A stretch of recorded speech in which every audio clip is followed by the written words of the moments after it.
भाग 8। रुद्र श्रेया के सामने एक सर्टिफिकेट आगे कर देता है जिसमें श्रेया की उम्र 21 साल की थी। श्रेया हैरानी से उस सर्टिफिकेट को देखने लगती है। रुद्र उससे आगे बोलता है, लो अब तुम्हारा ये 1 साल वाला प्रॉब्लम भी खत्म।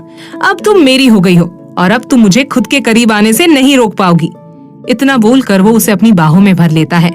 श्रेया उसकी बाहों से अलग होने की कोशिश करते हुए बोलती है, आपको ये कहां से मिला?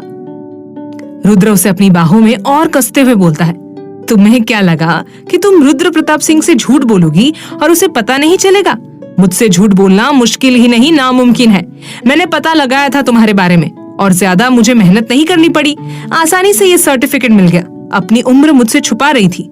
अब तो ना ये शादी गैर कानूनी है और ना ही हमारा रिश्ता। तो शुरू करें। श्रेया उसकी बात सुनकर घबराते हुए बोलती है, देखिए रुद्र जी, प्लीज, मैं अभी ये सब के लिए तैयार नहीं हूँ। अभी मेरी कॉलेज की पढ़ाई चल रही है। जब तक मेरी पढ़ाई पूरी नहीं हो जाती तब तक ये सब नहीं कर सकती। रुद्र, और तुम्हारी पढ़ाई कब तक पूरी होगी? श्रेया, 6 महीने के बाद एग्जाम्स है। उसके बाद मेरी पढ़ाई पूरी हो जाएगी। तब तक आपको इंतजार करना पड़ेगा। रुद्र उसकी बात सुनकर हंसते हुए बोलता है, तुमसे किसने कहा कि मैं तुम्हें कॉलेज जाने दूंगा? श्रेया उसकी ये बात सुनकर हैरानी से उसकी तरफ देखने लगती है। रुद्र भी उसे देख रहा था। श्रेया की आंखों में फिर से आंसू आ जाते हैं। रुद्र ये देखकर जल्दी से उसे अपने साइड में बैठा देता है और उसके आंसू पोंछते हुए बोलता है, अब तुम रोने क्यों लगी? कॉलेज जाना है ना, एग्जाम देना है, पढ़ाई करनी है। ठीक है, चली जाना।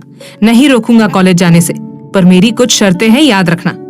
श्रेया उसकी तरफ देखते हुए धीरे से बोलती है, कैसी शर्त? रुद्र, तुम किसी लड़के से बात नहीं करोगी। दूसरी शर्त, मैं शाम को ऑफिस से घर आता हूँ और जब मैं आऊं तो मुझे तुम मेरी आंखों के सामने चाहिए। तीसरी शर्त, तुम मुझे किसी बात के लिए नहीं मना करोगी। श्रेया ये सुनकर उससे बोलती है, ये शर्त मैं नहीं मानूंगी। अगर मैं आपको मना नहीं करूंगी फिर आप जो मर्जी वो करेंगे मेरे साथ। रुद्र उसकी बात सुनकर गुस्से में उससे बोलता है, कहा ना वेट करूंगा। जब तक तुम्हारे एग्जाम्स खत्म नहीं हो जाते तब तक कुछ नहीं करूंगा, समझी? ठीक है, फिर आपको भी मेरी शर्तें माननी पड़ेगी। रुद्र पहले तो उसकी ये बात सुनकर उसे हैरानी से देखने लगता है, फिर अगले ही पल वो हंसते हुए वापस उसे अपनी बाहों में भरकर बोलता है, इसलिए तुम मुझे इतनी ज्यादा पसंद हो। एक तुम ही तो हो जो मुझसे बिना डरे बात करती है, अपनी बात रखती है। तुम्हें मालूम है, आज तक मेरी लाइफ में जितनी भी लड़कियां आई सब मुझे और मेरे पैसों को इस्तेमाल करने की कोशिश करती थी, इसलिए मैंने किसी लड़की को अपने पास आने नहीं दिया। पर तुम पहली लड़की हो जिसके पास रुद्र प्रताप सिंह आना चाहता है, पर तुम मुझे अपने करीब आने देती ही नहीं। और तुम जितना मुझे खुद के करीब आने से रोकती हो ना, उतना ही मेरी नजरों में तुम्हारे लिए प्यार बढ़ता जाता है। मुझे वो चीज हासिल करने में बहुत मजा आता है जिसे हासिल करना मुश्किल होता है। अच्छा चलो बताओ, तुम्हारी क्या शर्तें हैं? श्रेया, मेरी शर्त यह है कि आप मेरे मर्जी के बिना मेरे साथ कुछ नहीं करेंगे। दूसरी शर्त, आप मुझे कभी भी कैद करके नहीं रखेंगे। मैं अपनी मर्जी से बाहर जा सकती हूँ। रुद्र, ठीक है, मैं तुम्हारी ये दोनों शर्तें मानने के लिए तैयार हूँ, पर तुम भागने की कोशिश मत करना और ना ही मुझसे दूर जाने की कोशिश करना। श्रेया उसकी इस बात का कोई जवाब नहीं देती। क्या हुआ? क्या सोच रही हो? मेरा सूटकेस कहाँ है? उसमें मेरा मोबाइल था और मेरे कपड़े भी थे। तुम अपने सूटकेस के बारे में भूल जाओ। उसमें जो कपड़े थे वो तुम्हारे पहनने लायक नहीं थे। तुम अब रुद्र प्रताप सिंह की पत्नी हो तो तुम्हारे कपड़े भी उसी हिसाब से होने चाहिए। इतना बोलकर वो खड़ा हो जाता है और उसका हाथ पकड़कर कमरे के बाहर ले जाता है। श्रेया उसे ही देख रही थी। रुद्र उसे लिफ्ट से नीचे फ्लोर पर ले जाता है और एक कमरे के अंदर ले जाता है। श्रेया जब कमरे के अंदर जाती है तो अंदर का नजारा देखकर चौंक जाती है। वहां अंदर मिनी मॉल जैसा बना था जहां हर एक स्टाइल के कपड़े लगे हुए थे। सबके सब ब्रांडेड और स्टाइलिश थे। वहां सब कपड़ों से मैचिंग सैंडल, जूते और मेकअप का सामान भी मौजूद था। वहां ज्वेलरी भी मौजूद थी और वहां कुछ गर्ल स्टाफ सर झुकाकर खड़ी थी। रुद्र श्रेया से बोलता है, अब तुम्हें जो कपड़े पहनने हैं तुम यहाँ से डिसाइड कर लेना और वही पहन लेना। श्रेया उन कपड़ों को ही देख रही थी। उसने तो ऐसे कपड़े पहली बार देखे थे। वो फिर रुद्र से बोलती है, मेरा मोबाइल कहाँ है? मैंने कल से घर फोन नहीं किया। मेरी मम्मी परेशान हो रही होगी। रुद्र उसकी तरफ एक महंगा मोबाइल बढ़ा देता है और उससे बोलता है, ये लो। श्रेया मोबाइल देखकर गुस्से में बोलती है, आपने मेरा मोबाइल भी चेंज कर दिया। मुझे सबके नंबर याद नहीं है।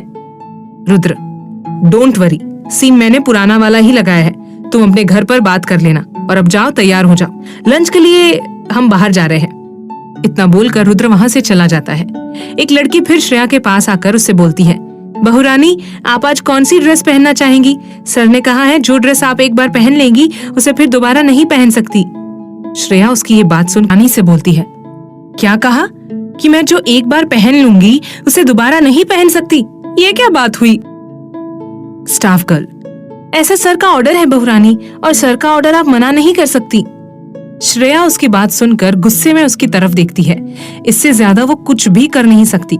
स्टाफ गर्ल एक ड्रेस, उससे मैचिंग ज्वेलरी और उससे मैचिंग सैंडल निकालकर उसको दिखाते हुए बोलती है, आप ये पहन लीजिए, वैसे तो आप बहुत खूबसूरत है, आप जो भी पहनेंगी अच्छा ही लगेगा, पर आज आप इस ड्रेस से शुरुआत कीजिए। श्रेया उससे बोलती है, आप इसे मेरे कमरे में रखवा दीजिए, मैं ये पहन लूंगी। वो स्टाफ गर्ल अपना सर झुकाकर हाँ में हिला देती है। श्रेया फिर अपने कमरे की तरफ चली जाती है। थोड़ी देर बाद वो रेडी होकर नीचे आती है। तभी उसकी नजर रुद्र पर पड़ती है। रुद्र ने भी बहुत ही महंगा सा टक्सीडो सूट पहना हुआ था और मोबाइल में किसी से बात कर रहा था। श्रेया उसे देखते हुए बोलती है, दिखने में तो बहुत हैंडसम है, पर एक नंबर का खड़ूस और सड़ू है। रुद्र फिर कॉल काट कर श्रेया के पास आता है और उसे ऊपर से नीचे देखता है। श्रेया ने बहुत ही क्लासी सा गाउन पहना हुआ था जिसमें वो बहुत खूबसूरत लग रही थी। रुद्र उसके गाल पर किस कर लेता है। श्रेया ये देखकर अपने उस गाल पर अपना हाथ रख लेती है। रुद्र, बहुत खूबसूरत लग रही हो, चले अब। इतना बोलकर वो अपना हाथ आगे बढ़ा देता है। श्रेया, पर जाना कहाँ है? रुद्र, वो मेरे दोस्त बाहर से आए हैं, विदेश में रहते हैं, वो हमारी शादी में नहीं आ पाए थे, वो सब तुमसे मिलना चाहते हैं, इसलिए उन्होंने आज हमें बुलाया है, तुम्हें अपने दोस्तों से मिलवाने ले जा रहा हूँ। श्रेया उसकी बात सुनकर उसके हाथ पर अपना हाथ रख देती है। दोनों फिर बाहर आते हैं। ड्राइवर जल्दी से कार का पिछला गेट खोल देता है। रुद्र और श्रेया अंदर बैठ जाते हैं। ड्राइवर फिर कार को एक होटल की तरफ मोड़ देता है। थोड़ी ही देर में कार एक आलीशान होटल के बाहर आकर रुकती है। वो होटल दिखने में बहुत ही बड़ा और लग्जूरियस था। वहाँ सिर्फ अमीर लोग ही आ सकते थे। रुद्र बाहर आकर श्रेया को भी बाहर निकालता है। दोनों फिर अंदर जाते हैं। रुद्र श्रेया के कमर पर अपना हाथ रखकर उसे अपने करीब खींच लेता है। होटल के अंदर मौजूद मैनेजर और स्टाफ रुद्र को देखकर तुरंत अपना सर झुका लेते हैं। श्रेया उन लोगों को देखकर एक नजर रुद्र की तरफ देखती है। रुद्र सामने की तरफ देख रहा था और फुल एटीट्यूड के साथ चल रहा था। रुद्र का रुतबा ही ऐसा था कि कोई भी उसे देखकर अपनी नजरें झुका लेता था, और ये बात आज श्रेया को भी पता चल रही थी। रुद्र फिर एक दरवाजे के सामने आकर रुक जाता है। होटल का स्टाफ उस दरवाजे को खोल देता है। रुद्र और श्रेया अंदर जाते हैं। अंदर बहुत ही बड़ा हॉल था। हॉल में रुद्र के सारे दोस्त मौजूद थे और उन सबके हाथ में ड्रिंक का ग्लास था। वो सभी रुद्र के ही आने का वेट कर रहे थे। रुद्र श्रेया के साथ अंदर आता है। सभी रुद्र को देखकर अपना अपना ग्लास ऊपर की तरफ उठाकर बोलते हैं, वेलकम वेलकम। रुद्र उन सबको देखकर मुस्कुरा देता है। उसने अभी भी श्रेया के कमर पर अपना हाथ डाला हुआ था। श्रेया उन सबको देखकर रुद्र का हाथ अपने कमर से हटाने की कोशिश करने लगती है।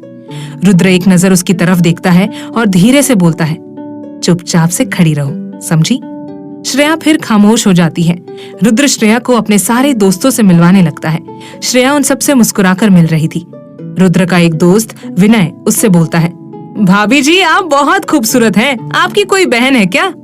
श्रेया, मतलब? विनय, अब आप खूबसूरत हो तो आपकी बहन भी आपकी तरह खूबसूरत होगी, और मेरे घर वाले मेरे लिए भी लड़की देख रहे हैं, तो मैंने सोचा कि अगर आपकी कोई बहन है तो उससे अपने रिश्ते की बात आगे बढ़ाए। श्रेया उसकी ये बात सुनकर नाराजगी के साथ बोली, मेरी बहन नहीं है। विनय, कोई बात नहीं। तभी रुद्र का एक और दोस्त समीर श्रेया के पास आकर बोलता है, हेलो श्रेया, मेरा नाम समीर है, मैं रुद्र का बेस्ट फ्रेंड हूँ। श्रेया उसे हाथ जोड़कर नमस्ते बोलती है। समीर ये देखकर हंसते हुए बोलता है, नमस्ते कौन करता है, ये ओल्ड फैशन है, आजकल तो लोग गले लगते हैं। श्रेया इससे पहले उसे मना करती, तब तक समीर उसके गले से लग जाता है।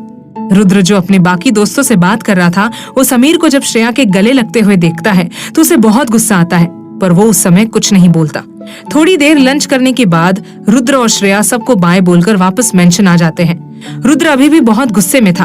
वो श्रेया का हाथ पकड़कर उसे कमरे में ले जाता है और कमरे का दरवाजा बंद करके गुस्से से बोलता है, अपने कपड़े चेंज करके आओ अभी।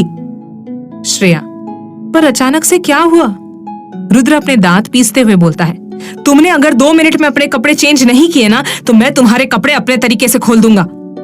श्रेया उसकी ये धमकी सुनकर घबरा जाती है और तुरंत अपने कपड़े चेंज करके आती है।